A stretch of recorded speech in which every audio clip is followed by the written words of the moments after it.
ఓం నమో నారాయణాయ. ఓం నమః శివాయ. శ్రీమాత్రే నమః.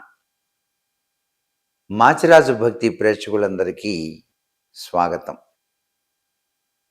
లక్ష్మీదేవి యొక్క దివ్య అవతార స్వరూపాల్లో ఆమె ఒక్కొక్క మన్వంతరంలో ఒక్కొక్క అవతార స్వరూపిణిగా వెలసింది అని శాస్త్రం చెబుతోంది.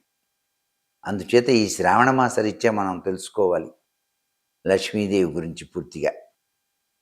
ఈ లక్ష్మీదేవి మన్వంతరాల్లో ఏ విధంగా ఆవిర్భవించిందో తెలుసుకుంటూ స్వారోచిష మన్వంతరం అని చెప్పేసి ఉంది మొట్టమొదట.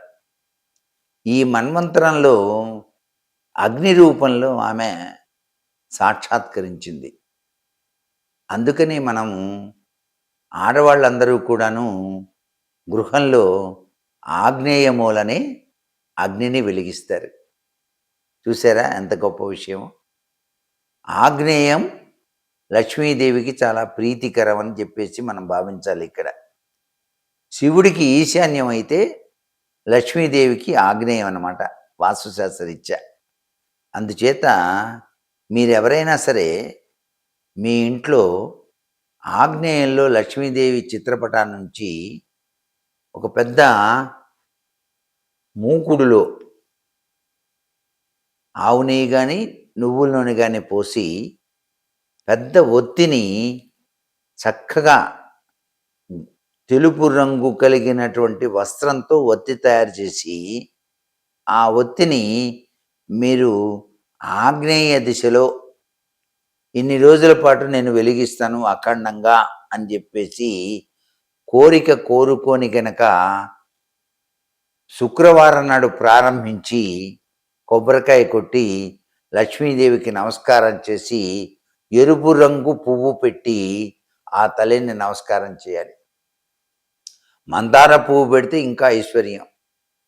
ఎందుకంటే సముద్రాన్ని మదించేటప్పుడు లక్ష్మీదేవి ఆవిర్భవించగానే ఇంద్రుడు అమ్మయ్య అంటూ ఆనందపడి ఆ ఇంద్రకృత స్తోత్రం చదివి కల్పవృక్షపు పువ్వును తీసుకొచ్చి పెట్టాట. కల్పవృక్షంతో సమానమైంది మనకు ఈ లోకంలో మందార పువ్వు. అందుకని మందార మకరంద మాధుర్యమును పూలు అన్నారు. ఈ మందార పువ్వు పెట్టి మీరు గనక ఆగ్నేయంలో లక్ష్మీదేవత ఆరాధన చేసి అమ్మవారికి ప్రీతికరమైనటువంటి అన్నపు పరవాణం, ఆవు నెయ్యితో చేసినది, ఆవు పాలతో చేసినది, కిస్మిస్సు, జీడిపప్పు ఇవన్నీ కూడా వేసి బెల్లం వేసి వండినటువంటి ఆ యొక్క అద్భుతవంతమైన నైవేద్యం ఆ తల్లికి సమర్పించండి. ఆగ్నేయ దిశలో మీ ఇంట లక్ష్మీదేవి తన దివ్యవంతమైన అనుగ్రహాన్ని ఇస్తుంది. ఎంత గొప్పదో కదా. మరి దీని వెనకాల ఉన్న గొప్ప రహస్యం చెప్పానన్నమాట. అలాగే ఔత్తమ మన్వంతరంలో ఆ తల్లి నీళ్లలో నుంచి ఉద్భవించినప్పుడే మన్మధుణ్ణి కుమారుడుగా పొందింది. అందుచేత మనం వట్టివేళ్ళు కలిపినటువంటి జలాభిషేకం లక్ష్మీదేవికి ఆచరించాలండి ఈ శ్రావణ మాసంలో. నీళ్లల్లో వట్టివేళ్ళు కలిపి మీరు గనక శ్రీ సూక్తంతో అమ్మవారిని గనక అభిషేకం చేస్తే సిరి సంపదలన్నీ కూడా మీ ఇంట్లోనే ఉంటాయి. అర్థమైంది కదా. అలాగే రైవత మన్వంతరంలో ఆ చక్కని తల్లి మారేడు చెట్టు కింద తపస్సు చేసిందిటండి. అంత గొప్పగా తపస్సు చేసింది మారేడు చెట్టు కింద. అందుకని చివరికి ఆమె మారేడు చెట్టులోకి వెళ్ళిపోయింది. కాబట్టి మారేడు చెట్టు ఉన్న చోట లక్ష్మీదేవి ఉంటుంది కదా.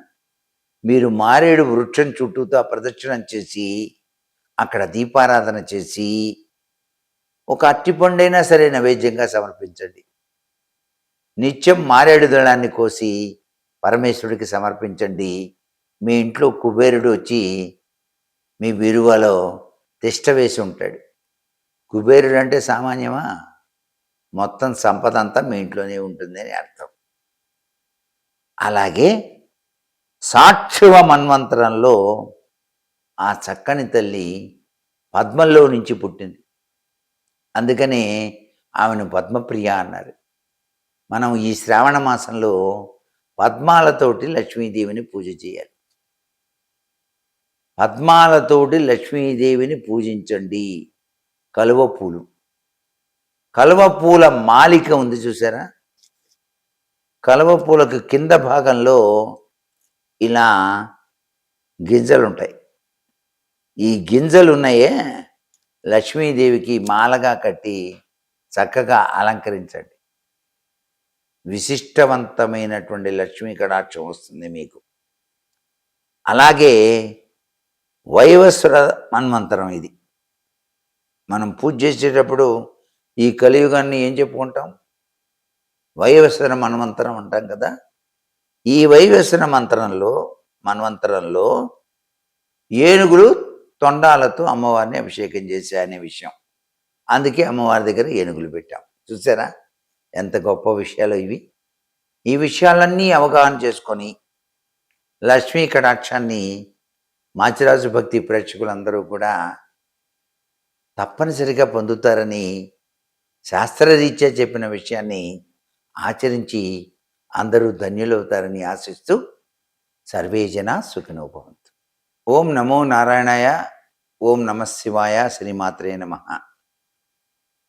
మాచిరాజు భక్తి ప్రేక్షకులందరికీ స్వాగతం. లక్ష్మీదేవి యొక్క దివ్య అవతార స్వరూపాల్లో ఆమె ఒక్కొక్క మన్వంతరంలో ఒక్కొక్క అవతార స్వరూపిణిగా వెలసింది అని శాస్త్రం చెబుతోంది. అందుచేత ఈ శ్రావణ మాస రీత్యా మనం తెలుసుకోవాలి లక్ష్మీదేవి గురించి పూర్తిగా. ఈ లక్ష్మీదేవి మన్వంతరాల్లో ఏ విధంగా ఆవిర్భవించిందో తెలుసుకుంటూ స్వారోచిష మన్వంతరం అని చెప్పేసి ఉంది మొట్టమొదట. ఈ మన్వంతరంలో అగ్ని రూపంలో ఆమె సాక్షాత్కరించింది. అందుకని మనము ఆడవాళ్ళందరూ కూడాను గృహంలో ఆగ్నేయ మూలనే అగ్నిని వెలిగిస్తారు. చూసారా ఎంత గొప్ప విషయం. ఆగ్నేయం లక్ష్మీదేవికి చాలా ప్రీతికరం అని చెప్పేసి మనం భావించాలి. ఇక్కడ శివుడికి ఈశాన్యం అయితే లక్ష్మీదేవికి ఆగ్నేయం అన్నమాట వాస్తుశాస్త్రరీత్యా. అందుచేత మీరెవరైనా సరే మీ ఇంట్లో ఆగ్నేయంలో లక్ష్మీదేవి చిత్రపటాన్ని నుంచి ఒక పెద్ద మూకుడులో ఆవు నెయ్యి కానీ నువ్వుల నూనె కానీ పోసి పెద్ద ఒత్తిని చక్కగా తెలుపు రంగు కలిగినటువంటి వస్త్రంతో ఒత్తి తయారు చేసి ఆ ఒత్తిని మీరు ఆగ్నేయ దిశలో ఇన్ని రోజుల పాటు నేను వెలిగిస్తాను అఖండంగా అని చెప్పేసి కోరిక కోరుకొని గనక శుక్రవారం నాడు ప్రారంభించి కొబ్బరికాయ కొట్టి లక్ష్మీదేవికి నమస్కారం చేసి ఎరుపు రంగు పువ్వు పెట్టి ఆ తల్లిని నమస్కారం చేయాలి. మందార పువ్వు పెడితే ఇంకా ఐశ్వర్యం. ఎందుకంటే సముద్రాన్ని మదించేటప్పుడు లక్ష్మీదేవి ఆవిర్భవించగానే ఇంద్రుడు అమ్మయ్య అంటూ ఆనందపడి ఆ ఇంద్రకృత స్తోత్రం చదివి కల్పవృక్షపు పువ్వును తీసుకొచ్చి పెట్టాట. కల్పవృక్షంతో సమానమైంది మనకు ఈ లోకంలో మందార పువ్వు. అందుకని మందార మకరంద మాధుర్యమును పూలు అన్నారు. ఈ మందార పువ్వు పెట్టి మీరు గనక ఆగ్నేయంలో లక్ష్మీదేవత ఆరాధన చేసి అమ్మవారికి ప్రీతికరమైనటువంటి అన్నపు పరవాణం, ఆవు నెయ్యితో చేసినది, ఆవు పాలతో చేసినది, కిస్మిస్సు, జీడిపప్పు ఇవన్నీ కూడా వేసి బెల్లం వేసి వండినటువంటి ఆ యొక్క అద్భుతవంతమైన నైవేద్యం ఆ తల్లికి సమర్పించండి. ఆగ్నేయ దిశలో మీ ఇంట లక్ష్మీదేవి తన దివ్యవంతమైన అనుగ్రహాన్ని ఇస్తుంది. ఎంత గొప్పదో కదా మరి!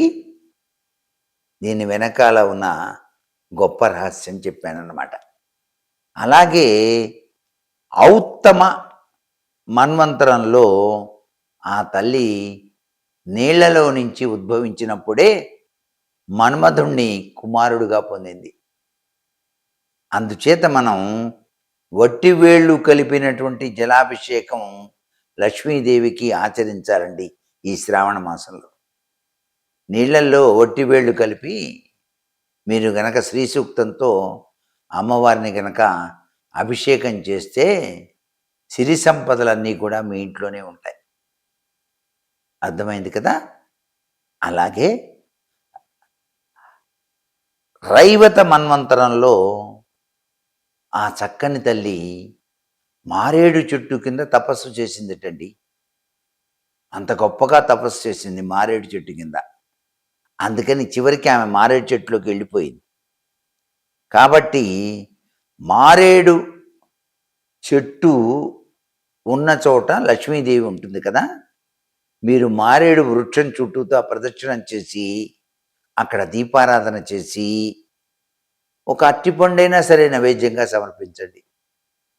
నిత్యం మారేడు దళాన్ని కోసి పరమేశ్వరుడికి సమర్పించండి. మీ ఇంట్లో కుబేరుడు వచ్చి మీ బీరువాలో తిష్ట వేసి ఉంటాడు. కుబేరుడు అంటే సామాన్యమా? మొత్తం సంపద అంతా మీ ఇంట్లోనే ఉంటుందని అర్థం. అలాగే సాక్షివ మన్వంతరంలో ఆ చక్కని తల్లి పద్మంలో నుంచి పుట్టింది. అందుకనే ఆమెను పద్మప్రియ అన్నారు.